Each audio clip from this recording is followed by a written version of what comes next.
Doctor रुचि बांसल, यहाँ हमारे anti care Nirogam private limited से चंडीगढ़ ब्रांच की मैं इंचार्ज हूँ।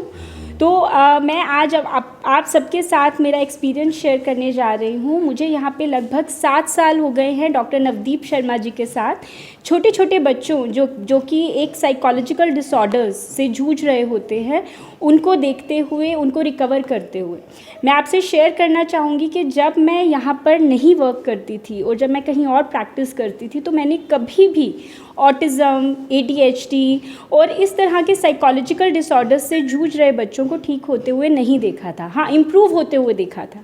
लेकिन जब मैं सर के साथ जुड़ी, सर के अंडर, सर के अकॉर्डिंगली, डॉक्टर नवदीप शर्मा जी की रिसर्च के अकॉर्डिंगली यहाँ पर बच्चों को ट्रीट करने हम लगे और प्रॉपर तरीके से आयुर्वेदिक मेडिसिन्स, ABA, पंचकर्मा, इन सब के थ्रू जब बच्चों को हमने ट्रीटमेंट दिया और उनको ठीक होते हुए देखा तो मुझे इतना ज़्यादा अपने आयुर्वेद के ऊपर प्राउड हुआ कि आज मैं गर्व से कह सकती हूँ कि आयुर्वेद पूरी क्षमता रखता है ऐसे बच्चों को ठीक करने में। और आज वर्ल्ड ऑटिज़म अवेयरनेस डे के दिन हमने एक छोटा सा प्रोग्राम ऐसे ही बच्चों के लिए अपने सेंटर पर रखा है, जिसमें छोटे छोटे बच्चे और उनके पेरेंट्स यहाँ पर पार्टिसिपेट कर रहे हैं सोशल एक्टिविटीज़ के अंदर, ताकि उनकी जो सोशल अवेयरनेस है बच्चों की उसको हम इम्प्रूव कर सकें।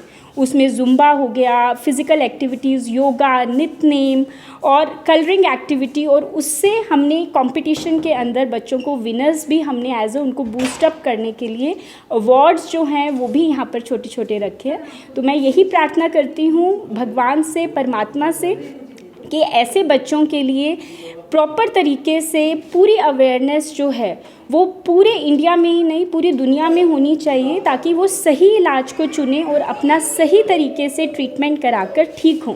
क्योंकि ऑटिज़म एक बीमारी नहीं है, ऑटिज़म एक फेज़ है जो छोटे बच्चों में आ जाता है। और अगर हम सही तरीके से पेरेंट्स को सिखाएं कि किस तरीके से सही पेरेंटिंग करनी है, तो ये जो एक फेज़ है बच्चों में बहुत जल्दी जो है वो चला जाता है। धन्यवाद। आपको कैसे लगता है कि ये जो अवेयरनेस की ज़रूरत पड़ी है कि आज आपको अवेयरनेस का ये लगाया जो सेमिनार, क्यों ऐसी ज़रूरत पड़ रही है? बिल्कुल, देखिए ऑटिज़म जो है बेसिकली बाहर अगर हम देखें तो वो ऑक्यूपेशनल थेरेपीज़ या स्पीच थेरेपीज़, इनके थ्रू जो है वो ट्रीटमेंट चल रहा है, जो पूरा ट्रीटमेंट नहीं है। That are a supportive therapist. हमें अगर इस तरह के कहीं ना कहीं रोग को ख़त्म करना है एक बच्चे के शरीर से, दिमाग से, तो हमें उसकी जड़ तक जाना बहुत ज़रूरी है। और जब हम उसकी जड़ पे जाते हैं तो आयुर्वेद के अंदर, जैसे कि अगर हम मॉडर्न साइंस में देखें तो LFT, KFT, RFT हम अपने लीवर, किडनी, इनके फंक्शंस को चेक करने के लिए करवाते हैं, केमिकल्स को देखने के लिए।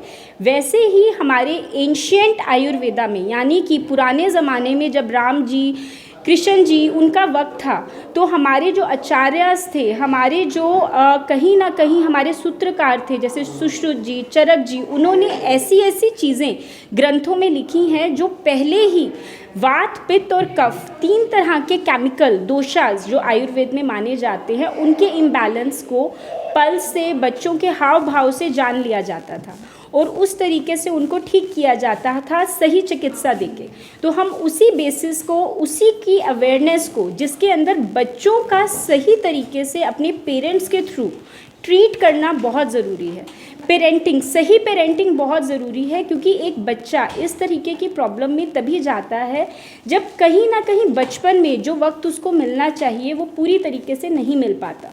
और अभी भी क्या हो रहा है कि पेरेंट्स बहुत हद तक बाहर दी जाने वाली थेरेपीज़ के ऊपर डिपेंड हो जाते हैं, जैसे स्पीच थेरेपी, ऑक्यूपेशनल थेरेपी और तरह की थेरेपीज़, और घर में किसी तरह का एफर्ट जो है उनको गाइड ही नहीं किया जाता कि कैसे करना है। लेकिन जो सच्चाई है वो ये है कि बच्चे जो हैं वो, अगर हम 24 घंटे में से हम देखें तो 16 घंटे अपने पेरेंट्स के साथ हैं, घर में हैं। अगर वो 8 घंटे बाहर सीख कर आ रहे हैं कोई चीज़, तो उनको बहुत ज़रूरी है कि सेम तरीके से पेरेंट्स भी हैंडल करें।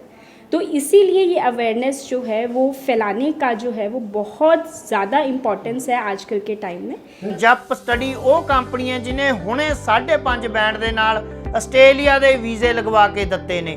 ਤੁਸੀਂ ਸਿੰਗਲ ਜਾਣਾ, ਸਪਾਊਸ ਜਾਣਾ ਤਾਂ 100% ਵੀਜ਼ਾ ਹਾਸਲ ਕਰ ਸਕਦੇ ਹੋ। ਜਪ ਸਟਡੀ ਦੇ ਕੋਲੇ ਅੱਜ ਹੀ ਆਓ।